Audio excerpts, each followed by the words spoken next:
Kuna ile nyimbo tulikuwa tunasikiaga kipindi fulani hivi. Na tunapokuwa tunapigwa zile nyimbo ile Kibangota bashi ile wewe ulikuwa unasikiaje? Ile ulikuwa unasikiaje hiyo ngoma hiyo? Kipindi cha nyuma ilikuwa na nibo, kipindi bado ni kinda sana na kuja na kuwa ilikuwa na nibo. Ilikuwa na kuaffect kiasi gani? Ilikuwa inanisumbua sana. Yaani nilikuwa nikimuona mtu yoyote saa, kwa sababu nguo zetu tu, ukiwa umevaa nguo yoyote ile, ukiwa unatoka church, ukikutana na mtu yoyote atakwambia eti Kibangota, na hiyo ilikuwa inanisumbua sana. Yaani nilikuwa, kama ni mara ya kwanza kutembelea YouTube channel yetu, tafadhali subscribe, like, share na comment. Moz Public TV, sisi ni sisi. Utashangaa kujiuliza, mbele ya screen yako kwenye simu yako kuna mdada ambaye unamuona amevalia sare ambayo kwa namna moja ama nyingine yawezekana uleshe kukutana nayo sehemu fulani, eneo lolote lile katika matembezi yako, lakini leo kupitia Moz Public TV nimeona isiwe mbaya sana kama nikimsogeza tuweze kushare na wewe ambaye unatutazama kujua kwa nini amevaa hizi sare au hizi jezi alizovaa na vitu kama hivyo hapo. Lakini kikubwa nahitaji ujue kabisa kiundani, kwa sababu kuna vitu vingi ambavyo vipo kwake ambavyo natamani na wewe mtazamaji unayetutazama kupitia Moz Public TV uweze kuvielewa. Mimi naitwa Mtu na Nusu, hii ni Moz Public TV. Subscribe mara nyingi kwa taarifa nzuri na muhimu kama hizi hapa. Nyuma ya kamera niko na director Erasto ambaye yeye anaifanya picha ikae kama salama. Habari yako? poa. Uko fresh?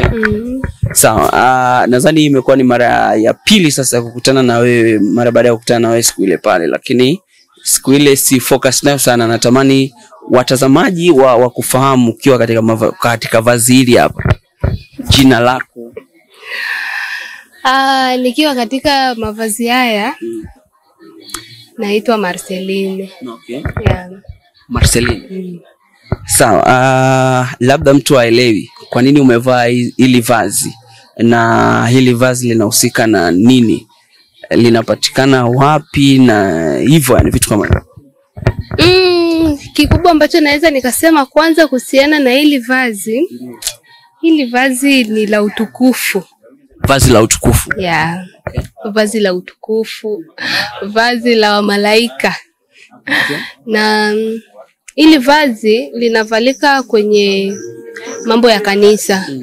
Ni uniform ya kanisa kwa kitengo fulani kwenye kanisa yetu. Ndio huwa tunapatikana kwenye mavazi kama na hii. Sawa. Labda watu wanaweza wakasema ni kanisa gani? Wengine wanajua na kuna wengine ambao hawajui. Ni dhehebu gani labda? Inaitwa Kanisa la Yesu. Okay. Niwapeleke kwa Kiswahili, inaitwa Kanisa la Yesu hapa duniani kwa mtume wake wa pekee Simon Kimbangu. Kiufupi watu wengi waga wanaliita Kimbangu, lakini Kimbangu sio ndo anwani ya kanisa yetu. Huwa tunaitwa Kanisa la Yesu. Kanisa la Yesu. Ndio. Sasa hii kwa nini watu walikariri kuita Kimbangu? Walikariri Kimbangu kwa sababu Kimbangu ndo mwanzilishi wa hili kanisa, na mwisho kule inasikilika kwa mtume wake wa pekee Simon Kimbangu. Sasa wakaona hiyo yote sijui Kanisa la Yesu hivi ndo wakawa wameishia hapo kwa Kimbangu. Okay, badala ya kuvuta Kanisa la Yesu kwa mtume wake Simon Kimbangu wakaona watumie tu hiyo Kimbangu. Hivi kuna namna nyingine ambayo wanaitaga katika lugha nyingine labda?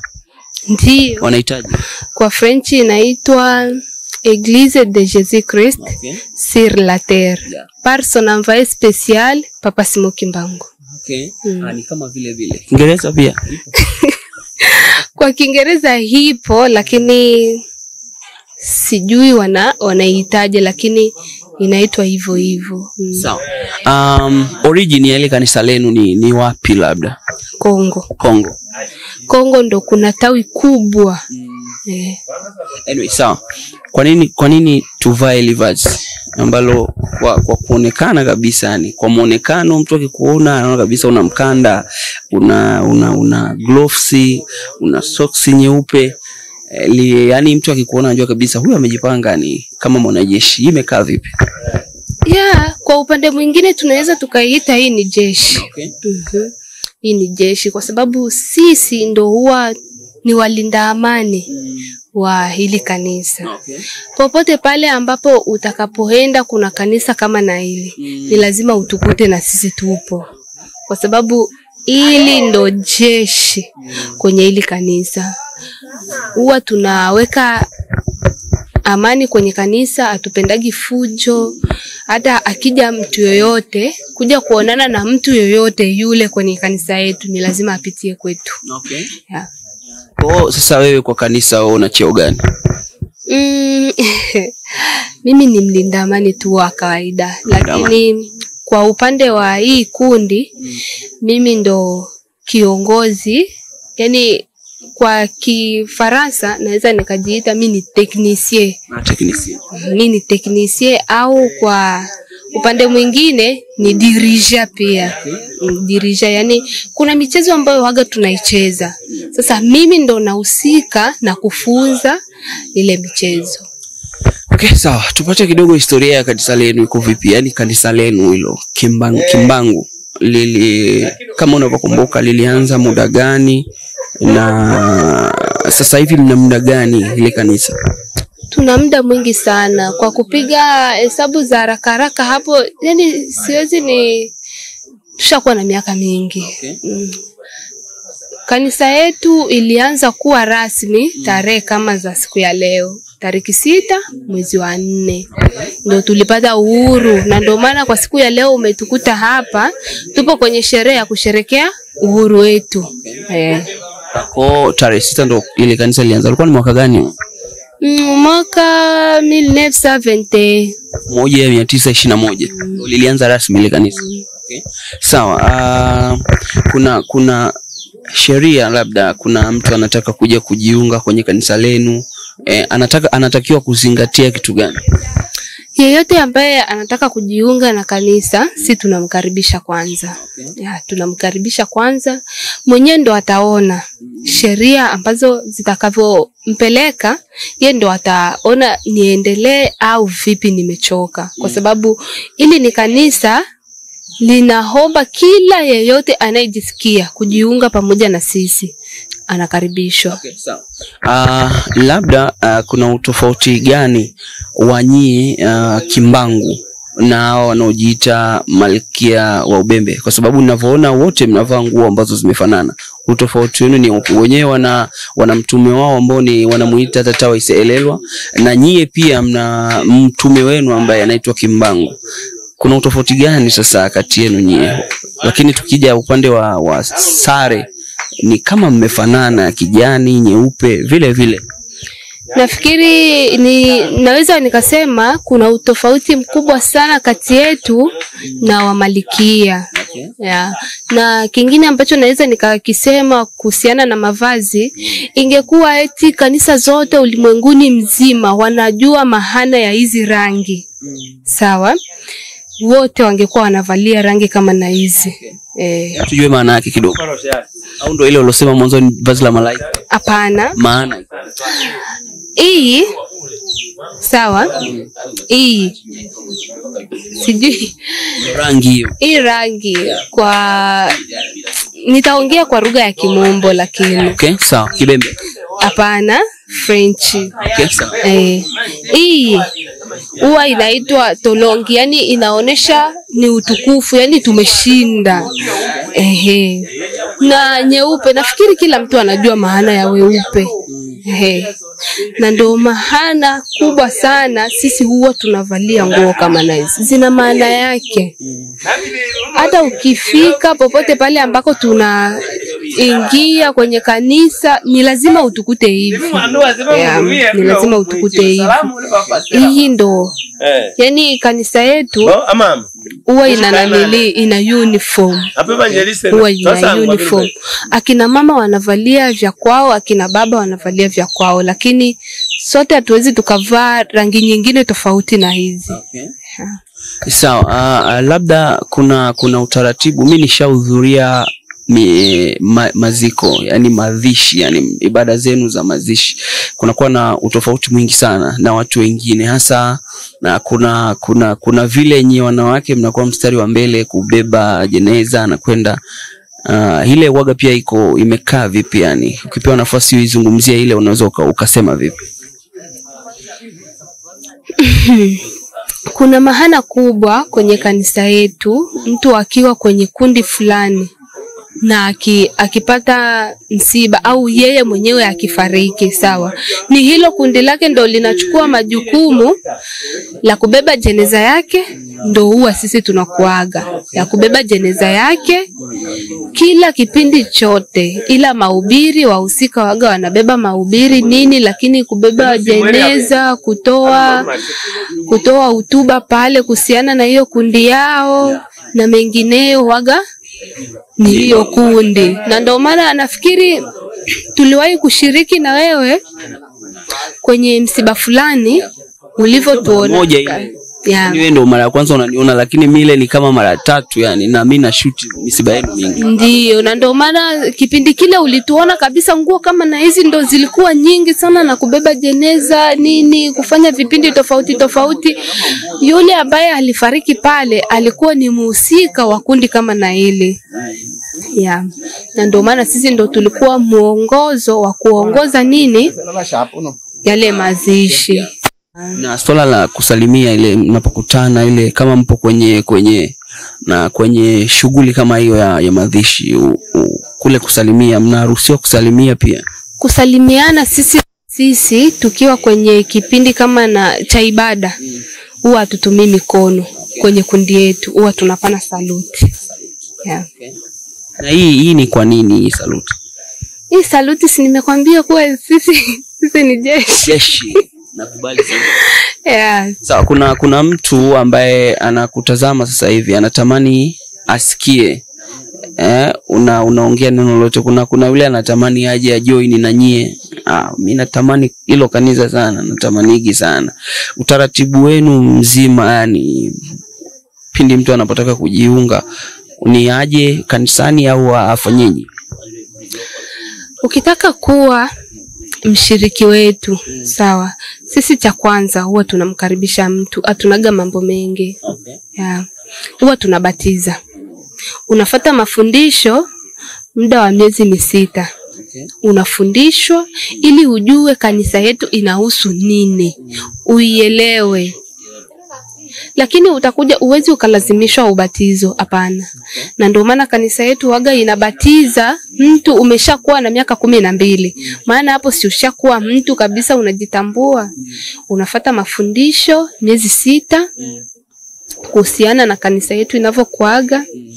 Inaenda hivyo ndo unafika kwenye kipindi cha ubatizo. Na huwa hatubatizi kwa sababu ni kubatiza tu. Huwa kuna mikutano ambayo waga inawekwa kwa sababu ya kubatiza. Kama mkutano huu waga tunabatiza. Mkutano wa tariki 25 mwezi wa 5 ndo Noeli ambayo sisi waga tunasherekea. Huwa tunabatiza pia. Kwa nyinyi mnasherekea hadi Noeli pia? Sisi ni Wakristo. Sisi ni Wakristo. Na ukija vyovyote vile ambavyo utakavyokuja tutakupokea, kwa sababu wewe hujajua kitu chochote kuhusiana na sisi, bali ile kushiriki yako na kuendelea na sisi, hapo ndo utabobea na utajua imani yetu sisi inaongoza nini na huwa tunafata nini. Ndiyo. Wanasema kwamba nyie inapofika Jumamosi kazi zote mnakuwa mmeacha. Jumapili hakuna kufanya kazi, ambayo ni siku ya Mungu. Hakuna kufanya kazi yoyote. Mnafanya kazi. Hii na yenyewe unaweza ukaizungumziaje? Hiyo iko hivyo. Sisi na Wasabato tunatakaga kuwa pamoja. Na nafikiri tu siku zijazo huko, hii Jumapili tutaivunja na sisi tutarudi Jumamosi. Kwa sababu vipi, yani Jumamosi ndio iko? Jumamosi ndio siku yenyewe kabisa. Kwa sababu kipindi cha nyuma watu walikuwa naanza, sijui hesabu zilikuwa naanza nyuma, watu wanakuja na panda. Na nafikiri Jumamosi kabisa ndio siku ambayo tunatakiwa sisi Wakristo wote tuwe tunasali. Na kama Biblia ilivyosema kwenye amri 10 za Mungu, siku ya Sabato ni siku ya nini? Ya mapumziko.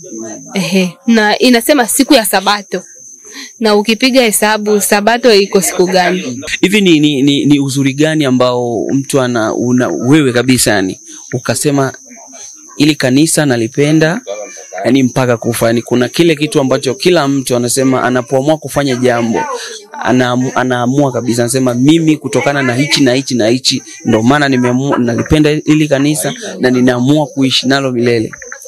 Kwanza kitu kimoja ambacho naweza nikaambia jamii, wangekuwa wanajua maana ya hili kanisa, nafikiri wa Afrika wote tungekuwa tunasali hapa kwenye kanisa la Kimbangu. Kwa sababu kwa upande wangu mimi niliwahi kushiriki kanisa nyingi sana. Nilizaliwa kwenye hili kanisa, babangu na mama yangu wote wapo kwenye hili kanisa. Mimi nikawa nimezaliwa humo, nikawa nimeshiriki. Ikafika kipindi nikatoka kwa mama, nikawa nimekuja huku DRC, nikawa nimeingia huku kwa mama mkubwa. Nikawa nimeona hapana, hii kanisa wacha kwanza, nikawa nimeingia kwenye Katoliki. Kwenda Katoliki. Lakini kwenda kule kuona mazingira, maabudio yapo tofauti, nikawa nimechoka. Nikawa nimerudi. Uzuri hapo naonaga kwenye hili kanisa, ni kanisa ambalo lina Mungu. Sisi Mungu wetu yupo. Mungu wetu anaishi na anaongea na sisi. Unatuaminishia vipi kusema Mungu wenu yupo? Mungu wetu yupo kwa sababu hata sala ya Yesu inasema ufalme wako uje. Utoke huko mbinguni huko, uje hapa chini duniani. Na wenyewe walifanya hivyo. Na walitoka huko wakaja kuishi na sisi hapa duniani, japokuwa tu walivaa ngozi ya mtu mweusi. Naona hata Biblia inasema, sijui ni kitabu gani kile, inasema kuwa alitoka kwa ngozi nyingine akaja kwenye ngozi nyingine. Kule walimkataa akaja kwenye ngozi nyingine. Kuna ngozi ngapi kwenye dunia? Si wazungu na weusi. Alitoka huko akaja kwetu sisi weusi. Kwa sasa hivi sisi watu weusi ndio tuna Mungu. Tunajidharau tu bure. Sisi ndio tuna Mungu. Na Mungu hata wazungu sasa hivi wanashuhudia. Ngozi nyeusi ina Mungu na Mungu wetu yupo na anaishi na yupo DRC. Kwa umedema mpaka DRC moja kwa moja. Yani hapo ndo kuna ufalme. Na paradiso ipo huko. Huko. DRC pia. Huko. Sawa. Uenda ukawa na jambo ambalo wewe kabisa binafsi unatamanige kulifikisha kwa watu, kuambia watu kwamba kuhusiana na Kimbangu, yani kanisa lako la Kimbangist. Bila shaka kuna mambo mengi ambayo unafikiriaga nikiongea na watu hivi, lakini unakuwa huna ule muda. Hii hapa ni nafasi yako, unaweza kuongea na watu kitu chochote ambacho una feel kuambia hasa kuhusiana na kanisa lako la Kimbangist, Kimbangu. Kitu kikubwa ambacho napendaga kwanza niwafikishie jamii ni ile kutuita sisi kuwa sio Wakristo. Kitu kikubwa ambacho atakachokijua sisi ni Wakristo. Na kwanza naweza nikasema Kimbangu ndo Wakristo. Wengine vipi sasa sio Wakristo? Naweza nikasema hivyo kwa sababu wenyewe wanapendaga sana kutubagua, lakini na sisi tunaujua utatu utakatifu. Kwa maana hiyo sisi ni Wakristo. Wasidanganyike na jina Ukimbangu. Nishawaigi ukutana na watu wakawa anasema eti nyinyi na Waislamu waga mko sawa. Nyinyi sio Wakristo. Nika namwambia hapana, sisi ni Wakristo. Ubishi ulipandaga mwingi sana. Lakini kwa sababu sikupendaga mambo yaende sana, nilimwambiaga sawa, vile ambavyo utakavyojisikia acha basi iende hivyo. Lakini sisi ni Wakristo na Wakristo wote ni wale ambao wanajua utatu utakatifu. Ni kitu gani ukisikia mtu anaongea, yani mtu yeyote anaongea ambaye sio wa dini yako, ambaye sio wa zebu lako, unajisikia vibaya sana? Tushazoea. Kipindi cha nyuma ambacho nilikuwa sijajua kitu yoyote, hapo akiongea eti wanaabudu mtu. Hicho kitu kilikuwa nanikera. kilikuwa nanibo sana. Ti wanaabudu mtu hao sijui nini. Hicho kitu kilikuwa nanisumbua sana. Lakini kwa kufuatilia maandiko na mambo mengine ambayo Biblia inasema nikawa akiniambia anamwabudu mtu huyo. Najihisi furaha kwa sababu uwezi ukaongea na kitu ambacho uoni. Yeah. Anyway, kuna ile nyimbo tulikuwa tunasikiaga kipindi fulani hivi. Na tunapokuwa tunapigwa zile nyimbo ile Kibangota bashi ile wewe ulikuwa unasikiaje? Ile ulikuwa unasikiaje hiyo ngoma hiyo? Kipindi cha nyuma ilikuwa na nibo, kipindi bado ni kinda sana na kuja na kuwa ilikuwa na nibo. Ilikuwa na kuaffect kiasi gani? Ilikuwa inanisumbua sana. Yaani nilikuwa nikimuona mtu yoyote kwa sababu nguo zetu tu, ukiwa umevaa nguo yoyote ile, ukiwa unatoka church, ukikutana na mtu yoyote atakwambia eti Kibangota, na hiyo ilikuwa inanisumbua sana. Yaani nilikuwa na huzunika sana na kufika kwenye hatua nakuwa najiuliza ndani, kwani hii kanisa ni kanisa gani? Si mtu anaweza tu akaiacha. Umeona? Lakini nilivyokuja na kuwa kiimani nikawa nimezoea. Haikuwa inanisumbua tena, nilikuwa naona tu ni kawaida. Hivi yenyewe utaratibu wenu uko vipi kwamba Noeli, Pasaka zile Pentecoste waga na nyinyi mnasherehekea zile? Sisi huwa tunasherehekea, lakini ya kwetu inaendaga kwenye tariki. Si hivi tumeanza. Ndo yani hapa hivi ndo tumefungua mikutano yetu. Okay. Hivi tulianza mkutano tariki 2 za huu mwezi. Ndo ilikuwa ni mkutano wa sisi. Okay. Wa hii kundi yetu. Yaani tuseme yenyewe walinzi. Okay. Ndo ulikuwa ni mkutano wetu. Hivi tumeenda tariki 6, tariki 27 tena tuna mkutano wa kina mama. Okay. Tariki 25 mwezi wa 5 tena tuna mkutano wa Noeli. Ndo tunaenda tariki 24 mwezi wa 12 kuna mkutano, mwezi wa 10 ndo tunaenda Pasaka, vyote huwa tunasherehekea. Okay. Sijasikia Pentecoste. Noeli, Pasaka, Pentecoste vyote huwa tunasherehekea. Yote huwa mnasherehekea. Vyote. Kumbe nyinyi ni Wakristo. Sisi ni Wakristo, lakini useme tu vya kwetu vinaenda tofauti. Wenzetu wanasherehekea Noeli sijui inakuaga mwezi wa ngapi? Mwezi wa 4, mwezi huu. Wenzetu. Wenzenu kina nani? Kanisa zingine waga wanasherehekea Noeli mwezi gani? Wakristo, unasema unaongelea Wakristo. Mwezi huu wa 4. Hapana. Noeli mwezi wa 12. Yeah. Sasa wenyewe wanasherehekea mwezi wa 12 tariki 25. Sisi tunasherehekea Noeli mwezi wa 5 tariki 25. Hapo ndo wanaanzaga kutuona sisi tupo tofauti na wenyewe.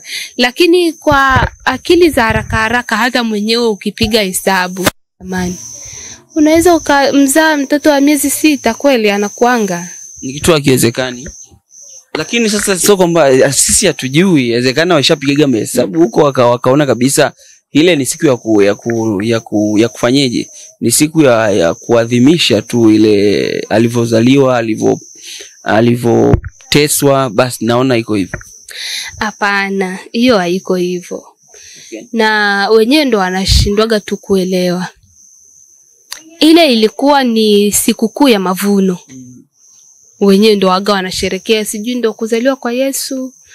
Na kipindi hicho nadhani mvua zinakuaga nyingi sana. Sasa wale wachunga ng'ombe wanaweza wakatoka sehemu ambako kuna majani kabisa tena kwenda natafuta majani sehemu nyingine na mahali walipo kuna majani. Hapana, haiwezekani.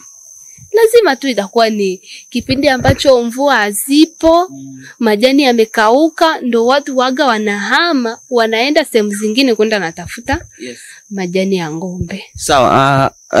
Tangu umeanza kusali kwenye kanisa hili mpaka hivi una muda mwingi sana. Ni changamoto gani ambazo wewe unasemaga mbona hizi kama zinaweza kuniondoa kwenye mstari hizi?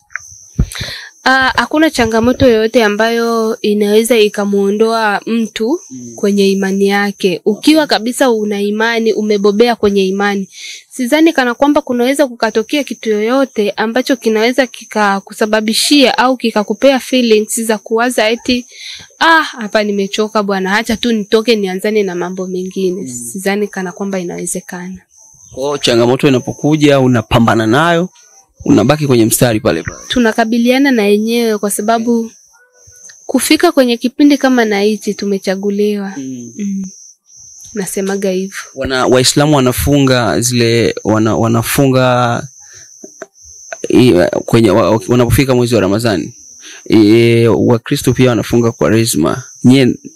Vipi nyie mpo kwenye mstari huo wa kufunga Kwaresma au na nyie mfungi kabisa? Sisi tunafungaga. Na kufunga yetu sisi huwa ni ya mateso sana. Tunaweza tukafunga siku 3, lakini hizo siku 3 ni kavu. Unashinda bila kula kitu yoyote, ikifika jioni labda ukunywe kikombe cha uji. Ukinywa hicho kikombe cha uji, tena unalala hivyo hadi tena unashinda, ikifika tena hiyo mida ya jioni saa 12 tena unakunywa hicho kikombe cha uji. Na ndio maana kwenye vifungo vyetu huwa tuchukui muda mwingi. Huwa tunafunga vifungo vya siku 3. Unaweza ukafunga vifungo vya siku 2. Ukifunga kifungo cha siku 2, yani hicho ni kavu. Hakuna kunywa maji, hakuna kula kitu yoyote. Hata uji hakuna. Yani ni kavu kabisa. Sawa, utaratibu wenu nyewe wa kuoa na kuolewa uko vipi? Mtu anaolewa tu anaendelea au akiolewa au kuoa bila taratibu za kikanisa anatengwa? Ndio, huwa tunatenga. Sijui ni kutenga ni kusimamisha tu. Kumsimamisha mtu.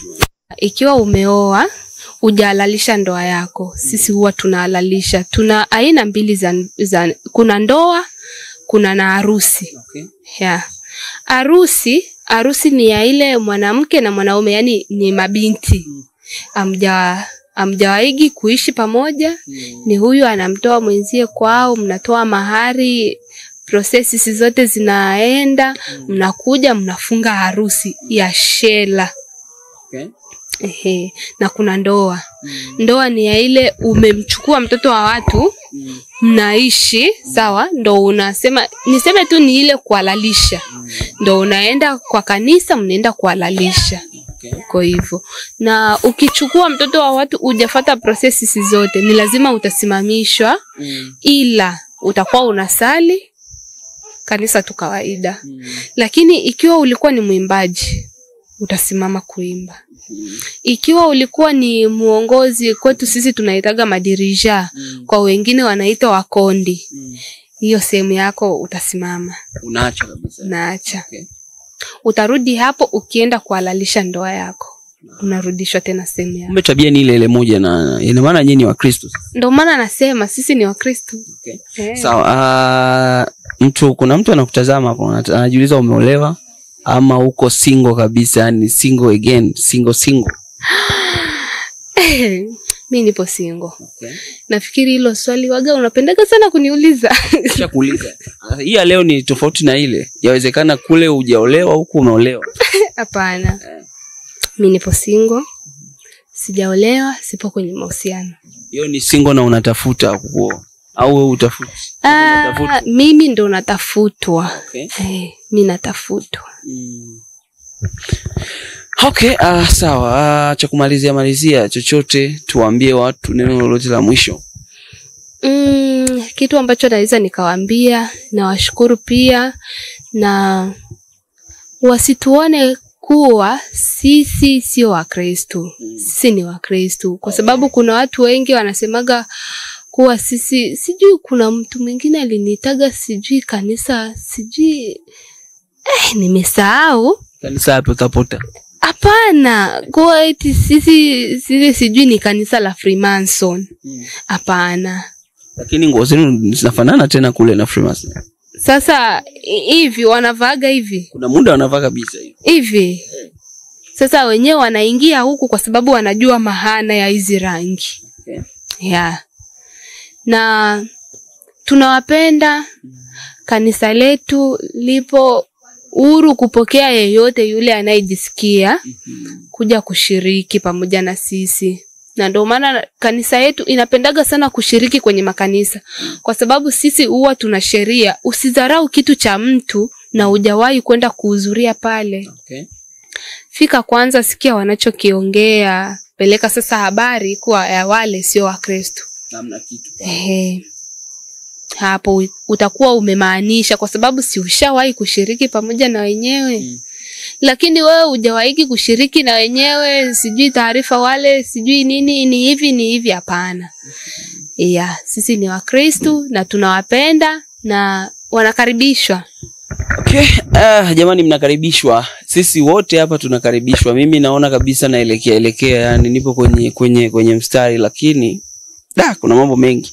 Na mimi natakiwa niwe napiga saluti kama hivi. Saluti ngoma vipi zile ngoma zile? Zile mnazitaje zile ngoma?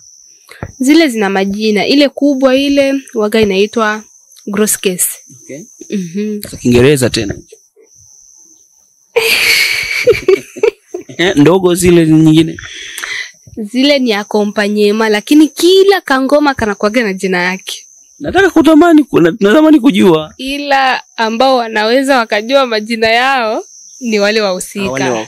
Mimi sihusiki sana huko. Mimi ambako kuvikundi viwili tu ndo ambako aga na husika, kwenye nyimbo na kwenye kikundi kama na hichi, kwa sababu kote mimi ni dirija. Hivi nyinyi ni kweli kwamba hamruhusu mtu kulia inapotokea msibani wapi, yani kwenye hasa kwenye mtu akiwa amefariki, hamruhusu mtu kulia?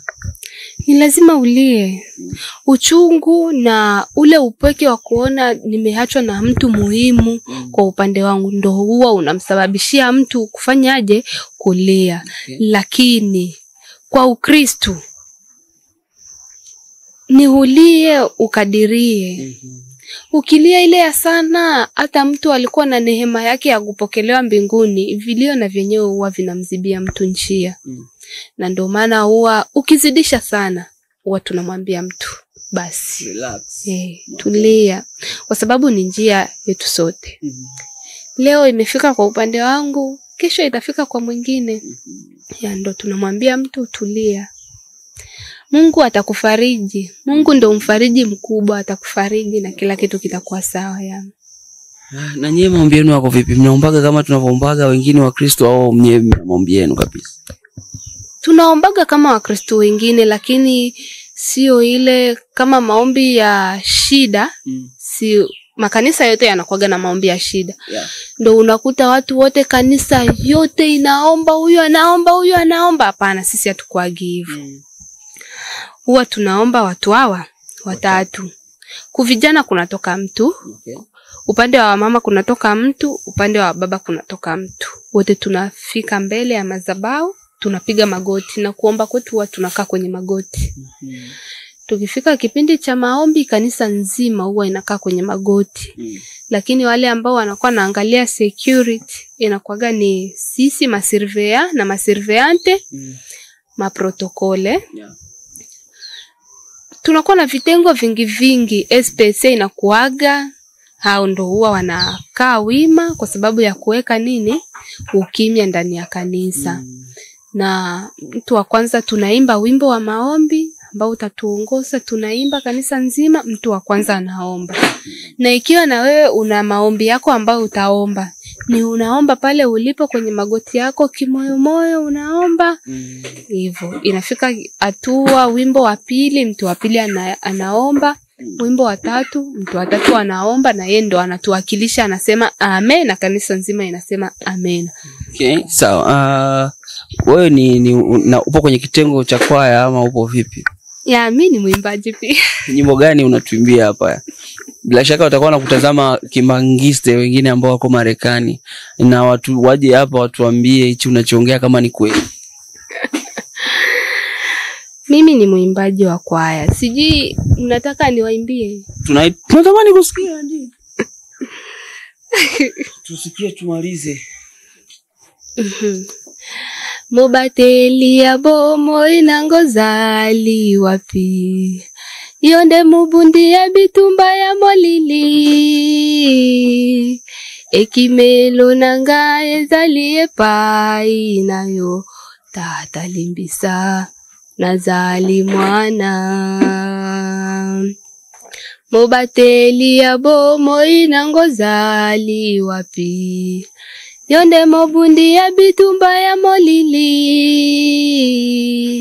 Ekimelo nanga ezali epai nayo, tata limbisa nazali mwana. Utanandima kolanda matambi nayo yangonde, bandeli ya bitumba nanga. Libota nanga baseka kanga, balobaka ete nasambelaka moto. Kasinga inayebi kimbangu ozali nabo. Jamani, sauti yangu haiko poa. Okay, nadhani tumeshamaliza. Utakuwa na kikohozi wewe kinakusumbua, lakini mtazamaji wa Most Public TV, nadhani kuna kitu ambacho umekipata kutoka kwa dada yetu Marceline. Ndio amesema anaitwa hivyo, anaitika kama hivyo kwenye ile kanisa letu la Kimbangista. Lakini mimi namjua kama Kama ni mara ya kwanza kutembelea YouTube channel yetu, tafadhali subscribe, like, share na comment. Most Public TV, sisi ni sisi.